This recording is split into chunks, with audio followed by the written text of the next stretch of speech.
आपका edu learning channel पर। आज मैं आपके लिए क्लास 12 की हिंदी बुक अंतराल में से सूरदास की झोपड़ी, जो कि चैप्टर है हमारी बुक का फर्स्ट, और इसकी इजी समरी लेकर आई हूँ विद नोट्स के साथ। तो आगे बढ़ते हैं।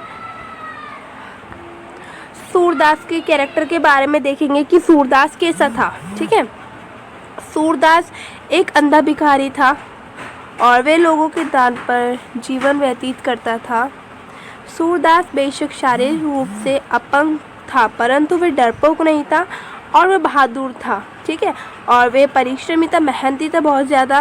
वह भरोसे रखने वाला था, मतलब भरोसा करने वाला था, दूसरों को भरोसा दिलाने वाला था और सब भरोसा भी करते थे उस पर। ठीक है, तो इसके 4 पॉइंट बताए हैं मैंने। अगर आपका एग्जामिनर पूछ ले इनमें से कुछ भी या सूरदास के कैरेक्टर के बारे में, तो आप बेफिक्र होकर इन पॉइंटों को लिख देना। अब एक क्वेश्चन यहाँ से बनता है कि सूरदास की अभिलाषाएं बताइए, उसकी 3 अभिलाषाएं कौन कौन सी थी। तो आपको बिल्कुल भी घबराना नहीं है, ये तीनों ही इसकी अभिलाषाएं। ठीक है, फर्स्ट है मिठुआ का विवाह करना, यानी कि मिठुआ उसका पोता होता है, वो उसका विवाह करना चाहता है और पितरों का पिंडदान करना चाहता है और गांव के लिए तालाब बनवाना चाहता है। ये इसकी 3 अभिलाषाएं हैं जो ये पूरी करना चाहता है, बट ये पूरी नहीं हो पाती। अब भैरव के कैरेक्टर के बारे में पूछेंगे। इस वीडियो में मैं आपको सभी पात्रों के कैरेक्टर के बारे में भी बताऊंगी, यानी कि उनके बारे में बताऊंगी, वो उनके व्यक्तित्व के बारे में बताऊंगी वो कैसे थे, और आपके एग्ज़ाम में भी आ सकते हैं। तो फर्स्ट पॉइंट हम देखते हैं। गांव में रहने वाला एक सामान्य निवासी है भैरव, जिसकी सोच हमेशा नकारात्मक होती है। वह नेगेटिव सोचता है, अपने आप को सबसे बड़ा खलनायक सोचता है गांव का, और अपने आप को सबसे बड़ा सोचता है कि गांव में मैं ही सबसे बड़ा हूं। और अपनी पत्नी सुभागी से रोज़ लड़ाई करता है, यानी कि उसकी वाइफ है, वो उसे रोज़ मारता है, उसे लड़ाई करता है। तो इसमें ये बताया गया भैरव के बारे में। अब हम नेक्स्ट चलते हैं। सुभागी इसकी वाइफ है, जो भी हमने पढ़ा था, इसकी पत्नी सुभागी से रोज़ लड़ता था। तो इसके बारे में देखते हैं कि कैसी है। एक महिला है जो भैरव की पत्नी है, ये अभी हमने देख लिया था, और भैरव इससे रोज़ लड़ाई करता है और लड़ाई से बचने के लिए ये सूरदास की झोपड़ी में शरण लेने के लिए चली जाती है। ठीक है, यानी कि जब भी भैरव उससे मारता है या लड़ाई करता है तो वो सूरदास की झोपड़ी में छुप जाती है, शरण लेने चली जाती है। अब हम नेक्स्ट चलते हैं जगदर के व्यक्तित्व के बारे में। जगदर कैसा था? वह एक लालची व्यक्ति था। ठीक है, वो बहुत ज़्यादा लालची व्यक्ति था जो भैरव से ईर्ष्या रखता था, और भैरव से ईर्ष्या रखना उसके लिए दुख का कारण बन गया था। ठीक है, अब मैंने आपको इनके कैरेक्टर के बारे में बता दिया है, तो आप बेफिक्र होकर एग्ज़ाम में लिख सकते हैं।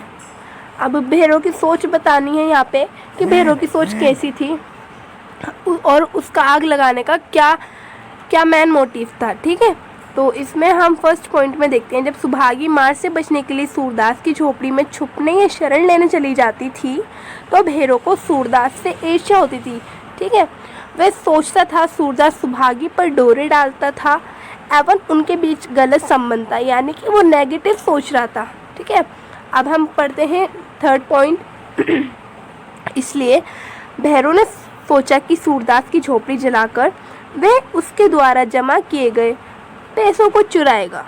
ठीक है, वो बदला लेना चाह रहा था, कैसे ना कैसे बदला लेना चाह रहा था, तो उसने बदला ले ही लिया, उसकी झोपड़ी जलाकर, उसकी पोटली चुराकर। ठीक है, अब नेक्स्ट चलते हैं। जगदर ईर्ष्या की भावना, यानी कि जगदर की ईर्ष्या की भावना क्या थी, उसका लालच क्या था। अब हम देखते हैं कि क्या था। उसी समय जगदर आकर बोलता है कि सच बताना सूर्य, तुझे मुझ पर तो शोभा नहीं, यानी सूर्य बोलता है वो सूरदास को, जाकर बोलता है कि सूरदास सच सच बताना, तुझे मुझ पर तो शक नहीं कि मैंने तेरी पोटली चुराई है या मैंने आग लगाई है तेरी झोपड़ी में। परंतु वो कुछ नहीं कहता। जब भी सूरदास को शोभा तो थी, परंतु उसने उसे कुछ नहीं कहा।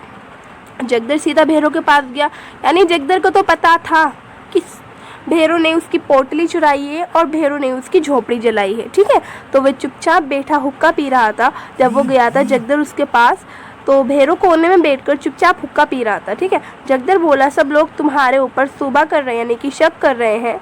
भैरव ने कहा, क्या सबूत है? आग मैंने ही लगाई है, आज नहीं है ये आग है। ठीक है, आग मैंने ही लगाई, यानी कि भैरव बोलता है जगदर से, तुम्हारे पास कोई सबूत है कि आग मैंने लगाई है, पोटली मैंने चुराई है? सबूत हो तो तब आना मुझसे बात करने। ठीक है, परंतु वो दोनों मित्र होने के कारण तो भैरव जगदर को सारी बात बता देता है। यहाँ पे लिखा है ना, परंतु अंत में भैरव ने सब कुछ बता दिया जगदर कहता है कि मेरी तो सलाह है कि उसके पैसे वापस दे दो, उसकी जीवन भर की कमाई है, तुम्हें हजम ना होगी। यानी कि वो इसमें लालच कर रहा है कि बिना कमाए उसके पास इतने सारे पैसे आ गए, ठीक है।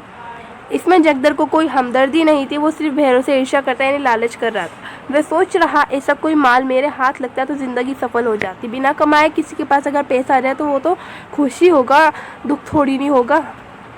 अब यहाँ पे देखते हैं आर्थिक हानि को गुप्त रखना चाह रहा था, यानी सूरदास जो था वो गाँव वालों से अपनी आर्थिक हानि क्यों गुप्त छुपाना चाह रहा था, ठीक है। फर्स्ट पॉइंट देखते हैं, सूरदास का मानना था कि एक अंधे भिखारी के लिए गरीबी इतनी शर्म की बात नहीं है जितना कि धन। यानी अगर किसी अंधे के पास गरीबी है तो वो इतनी बड़ी बात नहीं है जितना कि उसके पास पैसा है। अब सेकंड पॉइंट में देखते हैं, सूरदास जगदर से अपनी आर्थिक हानि गुप्त रखना चाहता था, वो बताना नहीं चाह रहा था, क्योंकि ऊपर वाले पॉइंट में मैंने आपको बता दिया क्यों बताना नहीं चाह रहा था। सूरदास अपनी 3 इच्छाएं पूरी करना चाहता, वो मैंने आपको अभी बता दिया था 3 इच्छाएं कौन कौन सी थी, और लेकिन इस तरीके से कि लोग समझे कि भगवान गरीबों की सहायता करते हैं। सूरदास जी यही समझता था बेकारी के लिए धन संचय पाप है, इसलिए उसने जगदर से आर्थिक हानि गुप्त रखी। आई होप आपको ये 4 पॉइंट अच्छी तरीके से समझ आए होंगे और एग्जाम में आपका क्वेश्चन बन के आ सकता है, तो आपको अच्छी तरीके से प्रिपेयर हो जाना है इसके लिए। अब नेक्स्ट चलते हैं, सूरदास की सोच कैसी थी। वह सोच रहा था, यानी कि जब उसकी झोपड़ी जली थी ना, वो कुछ सोच रहा था, तो अब जो सोच रहा था वो यहाँ पे बताया गया। वह सोच रहा था कि रुपये मैंने ही तो कमाए हैं, क्या फिर नहीं कमा सकता। यानी कि उसका विश्वास था पुनर्निर्माण में, ठीक है। उसे सुभागी की भी फिक्र हो रही थी, क्योंकि सुभागी कहीं चली गई थी और वो वहाँ पर गई थी अमरूद के पेड़ के कोने पर, यानी कि अमरूद के पेड़ के पीछे छुपी हुई थी, ठीक है। और ये सब सोचते सोचते वो रोने लगा। अचानक वे चौंक, बड़ा आवाज़ आई, तुम खेल में रोते हो। यानी कि उसका पोता खेल रहा था अपने दोस्तों के साथ, उसके पोते को घीसू बोलता है मिठुआ को कि तुम तो खेल में रोते हो, ठीक है। अब यहाँ पे बताया गया उसी समय वहाँ से मिठुआ रोते हुए आता है, उसके दोस्त से कहते हैं तू खेल में हारा है, और उसका दोस्त घीसू उसे चिढ़ा रहा था, ठीक है। सूरदास खुद से कहने लगा, वाह मैं तो खेल में रोता हूँ, कितनी बुरी बात है। यहाँ तक कि बच्चे भी इस बात को गलत समझते हैं। सूरदास खड़ा होकर कहता है, सच्चे खिलाड़ी रोते नहीं हैं, चाहे कितनी भी कठिनाई आए, ठीक है। अब पुनर्निर्माण में उसका विश्वास था। मिठुआ कहता है कोई फिर आग लगा दे तो, सूरदास ने कहा तो फिर बनवाएंगे। यानी वो बोलता है कि अगर हम अपना घर बनाएंगे तो अगर किसी ने दोबारा आग लगा दी तो सूरदास बोलता है तो हम दोबारा बनवा लेंगे। मिठुआ कहता है कोई 1000 बार लगा दे तो, सूरदास ने कहा तो हम 1000 बार बनवाएंगे। मिठुआ ने कहा कोई 100 लाख बार लगा दे तो, सूरदास बोला तो हम 100 लाख बार बनवाएंगे। तो उसका जो विश्वास था वो पुनर्निर्माण में विश्वास था। आपका MCQ में आ सकता है कि सूरदास का विश्वास किसमें था, तो आप लिख देना पुनर्निर्माण में विश्वास था, ठीक है। आई होप आपको आज की वीडियो अच्छी लगी होगी। प्लीज़ इसे शेयर करना, लाइक करना एंड कमेंट करना, एंड प्लीज़ मुझे सपोर्ट करना, मैं क्योंकि न्यू यूट्यूबर हूँ। Thank you for watching my